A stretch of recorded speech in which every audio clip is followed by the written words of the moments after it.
So iniyo pong training mo niyan, very generous po sa tuya ang Justice Zone. Pagtatao ini sa tuwang training, libre. Para po with the hope na pagkatapos na ng training, gapos kita equipped na. Gapos kita equipped ka mga dapat ang gibuboy. Halimbawa ang pulis, ano si dapat na procedure na susunodon para dahil na-dismiss ang kaso.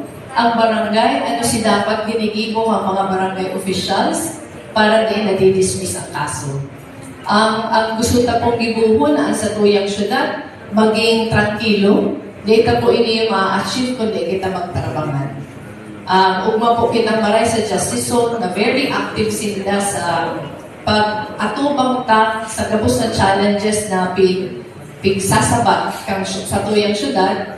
Inaasahan mi po si kooperasyon kang gabos para maasikaso ta si mga problema ta na mayong ng balakid sa satuyang tanan. So nagpapasalamat ang ibang barangay huri, pero nagpapasalamat ko ako sa mga yarao na on time nag-arabot. Pero pinunatan na po ini yung on time, iyo man ang dapat natutod ang iba na nag-aabot ang time. Yaman pa na si Toti, importante na yun po ang in charge sa tuyang NCDDP. So pagkatapos mo, kanina nag-aasa